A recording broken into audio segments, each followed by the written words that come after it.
যৌন নির্যাতনের অভিযোগে পুরস্কার মঞ্চ থেকে গ্রেফতার অভিনেতা। অন্যদিকে প্লাস্টিক সার্জারি করিয়ে প্রাণ হারালেন আর্জেন্টাইন মডেল সিলভিনা লুনা।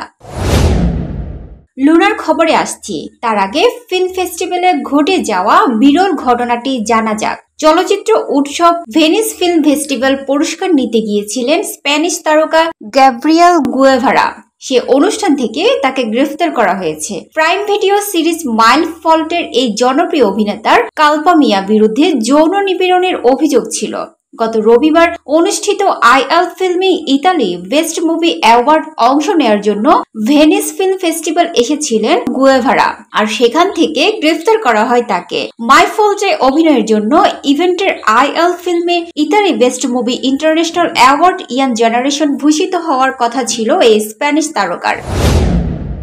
এদিকে প্লাস্টিক সার্জারি সফল না হওয়ার কারণে মৃত্যু হলো আর্জেন্টিনার 43 বছর বয়সী জনপ্রিয় মডেল ও অভিনেত্রী সিলভিনা লুনার। ভারতীয় সংবাদ মাধ্যম জানিয়েছে, মৃত্যুর মাত্র 2 সপ্তাহ আগে পুনরায় প্লাস্টিক সার্জারি করিয়েছিলেন সিলভিনা।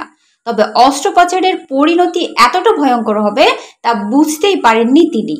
জানা গেছে, কয়েক বছর আগে প্লাস্টিক সার্জারি করিয়েছিলেন লুনা। তার জেরে শরীরে নানা সমস্যা দেখা দেয়। সবচেয়ে বেশি ছিল কিডনির সমস্যা, যা গত বছর থেকে চরম আকার নেয়। তার কিডনি দুটি বিকল হয়ে যায়। বেশ কিছুদিন ধরে হাসপাতালে ছিলেন লুনা। তাকে কড়া পর্যবেক্ষণে রেখেছিলেন চিকিৎসকরা।